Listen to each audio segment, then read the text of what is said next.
Dante's Divine Comedy, Inferno, Canto II. Day was departing.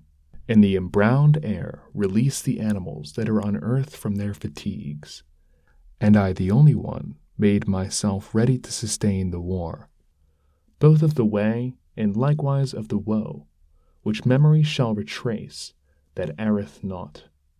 O Muses, O high genius, now assist me.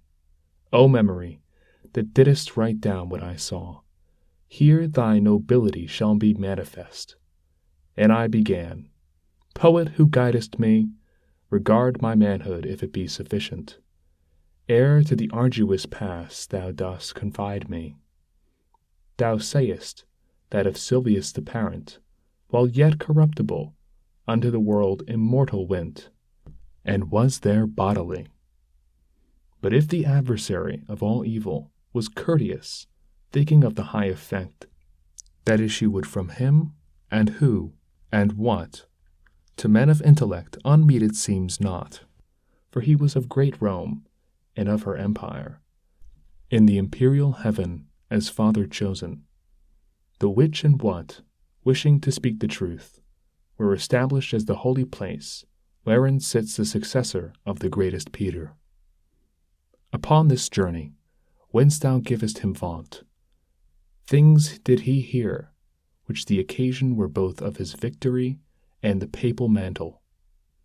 Thither went afterwards the chosen vessel, to bring back comfort thence unto that faith, which of salvation's way is the beginning.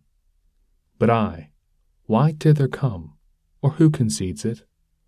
I am not Ennius, I am not Paul, nor I, nor others, think me worthy of it. Therefore, if I resign myself to come, I fear the coming may be ill-advised. Thou art wise, and knowest better than I speak. And he is, who unwills what he willed, and by new thoughts doth his intention change, so that from his design he quite withdraws. Such I became upon that dark hillside, because, in thinking, I consumed the emprise, which was so very prompt in the beginning. If I have well thy language understood, replied that shade of the magnanimous, thy soul attained is with cowardice, which many times a man encumbers so. It turns him back from honored enterprise, as false sight doth a beast when he is shy. That thou mayest free thee from this apprehension, I'll tell thee why I came, and what I heard, at the first moment when I grieved for thee. Among those was I who are in suspense, and a fair, saintly lady called to me. In such wise I besought her to command me. Her eyes were shining brighter than the star, and she began to say, gentle and low, with voice angelical in her own language, O spirit courteous of Mantua, of whom the fame still in the world endures, and shall endure, long-lasting as the world, a friend of mine, and not the friend of fortune, upon the desert slope is so impeded, upon his way, that he is turned through terror, and may, I fear, already be so lost, that I too late have risen to his succor. From that which I have heard of him in heaven, bestir thee now, and with thy speech ornate, and with what needful is for his release, assist him so, that I may be consoled. Beatrice am I, who do bid thee go. I come from there where I would fain return. Love moved me, which compelleth me to speak. When I shall be in presence of my Lord, full often will I praise thee unto him. Then paused she, and thereafter I began. O Lady of Virtue, thou alone, through whom the human race exceedeth all contained, within the heaven that has the lesser circles, so grateful unto me is thy commandment, to obey, if it were already done, relate. No farther needest thou ope me to thy wish, but the cause tell me why thou dost not shun. The here descending down into this center, from the vast place thou burnest to return to. Since thou wouldst fain so inwardly discern, briefly I will relate, she answered me, why I am not afraid to enter here. Of those things only should one be afraid, which have the power of doing others harm. Of the rest, no, because they are not fearful. God in his mercy such created me. That misery of yours attains me not, nor any flame assails me of this burning. A gentle lady is in heaven who grieves at this impediment, to which I send thee, so that stern judgment there above is broken. In her entreaty she besought Lucia, and said, Thy faithful one now stands in need of thee, and unto thee I recommend him.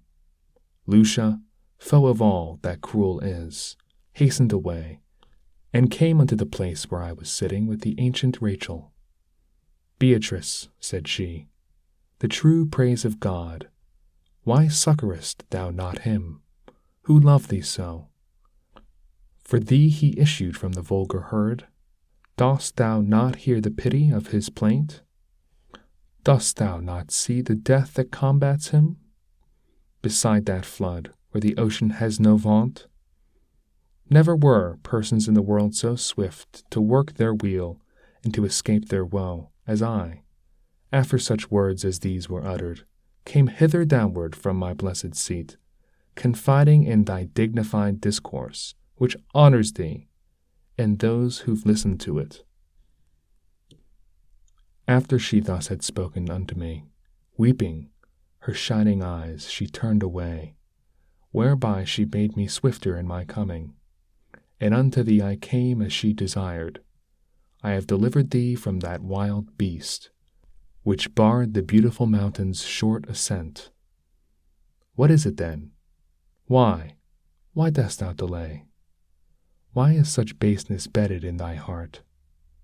Daring and hardihood, why hast thou not, seeing that 3 such ladies benedight are caring for thee in the court of heaven, and so much good my speech doth promise thee, even as the flowerets, by nocturnal chill, bowed down and closed, when the sun whitens them, uplift themselves all open on their stems. Such I became with my exhausted strength, and such good courage to my heart there coursed, that I began like an intrepid person. O she compassionate who succored me, and courteous thou, who hast obeyed so soon the words of truth which she addressed to thee. Thou hast my heart so with desire disposed to the adventure, with the words of thine, that to my first intent I have returned. Now go, for one sole will is in us both, thou leader, and thou Lord, and Master thou. Thus I said to him, and when he had moved, I entered on the deep and savage way.